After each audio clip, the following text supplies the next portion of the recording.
Birria, I can't say it right.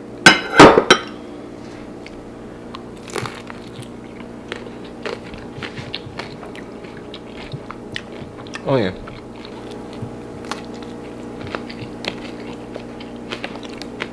That's good.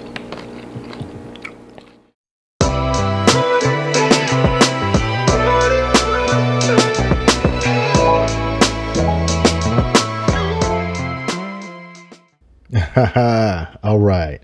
If you're here for the first time, hit the subscribe button, y'all. All right, let's talk about it.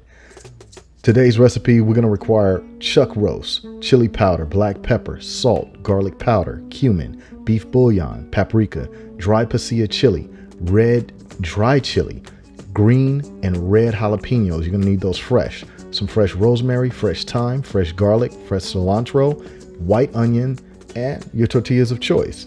Now, the star of the show is right here. You see that? That's chuck roast. This is a slow cooking recipe, y'all. So that means we're going to take our time, set this up, slow cook it. But let's prep it up. First thing we're going to do is we're going to cube up our chuck roast. Real easy process. I'm sure you know how to do it, but let's go ahead and get a look at how I do it. One thing I'm not going to do is I am not going to cut away all the fat. The reason why we're not is because since this is such a long cook, that fat renders down and becomes the rich flavor that you're going to need. So we're going to cube this up. And my problem with buying it pre-cubed is they pretty much remove a lot of the fat, probably more than what you want removed. But if you see a little piece like this that's got some of that extra gristle type stuff on it, you can just get rid of that, trim that part right on out. Here's our seasoning blend. The exact description for how much you need is below. We're going to take our seasoning blend that together, and we're going to put that on our meat that we're going to bag up, and we're going to thoroughly cover it and coat it and put it in the fridge.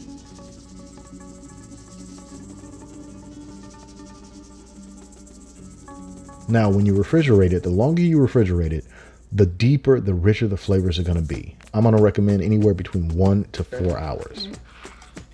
I only did it for 1 hour in this recipe, and it worked great. Now, for our chilies, our dry chilies, I'm taking the time to show you this because what you don't want to do is you don't want to use the seeds or the internal membrane. That's the hottest section of all the chilies. You'll end up with more heat than flavor. Separating the seed from the actual skin from it is going to give you all flavor. Very, very low heat, almost none.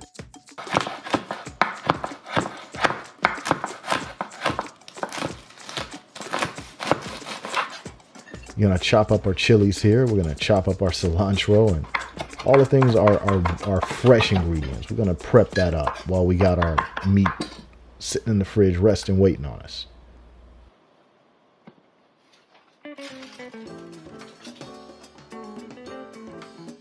What you don't see is green and red jalapenos, but we definitely put those in as well.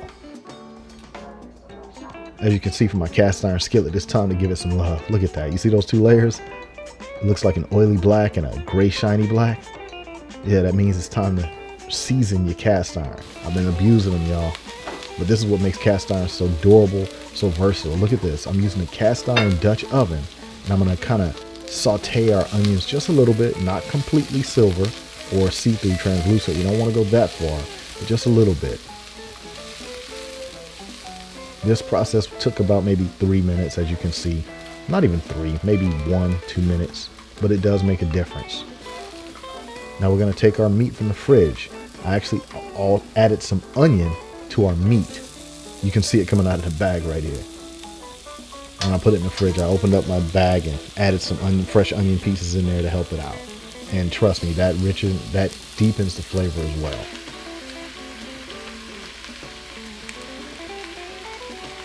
A lot of people, when they cook, they just say, we do this for flavor, but some things really do matter. In a case like this, adding the onions to the meat while it's in the fridge really helps. Now we're just putting a little browning on the meat. The harder you brown it, the more umami you're going to get out of the flavor. Remember, we're going to be doing this a long, slow cook, you guys. This is not a 20-minute set it and forget it job. Now don't forget, we're also going to add that green and red jalapeno pepper. You just don't see it here, but it's in there. Remember, no seeds. Those seeds, it spikes the heat up, and you can always warm it up later. This is about 20 minutes of boiling. No water added yet. Now is the time to add the water. We're only going to add enough water to cover the meat for about 2 inches. 2 hours later, on a slow simmer, this is what you should be seeing. The rule is the more water you add, the more diluted it's going to be in flavor. The less water you have, the richer the flavor. So I start with 2 inches and I let it work its way down and only add just barely what it needs to look like this at the end. 2.5 hours later, tenderized meat. That chuck roast has been broken, you guys. All that toughness of it resisting is done. Let's prove it. Fork tender.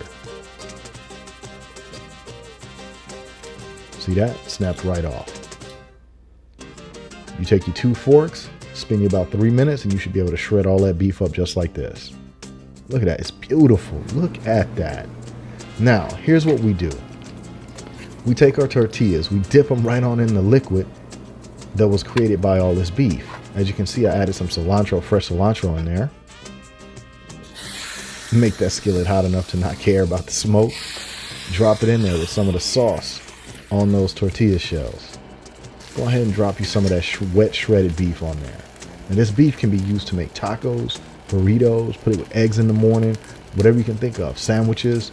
Man, it's like the ultimate multi-purpose meat.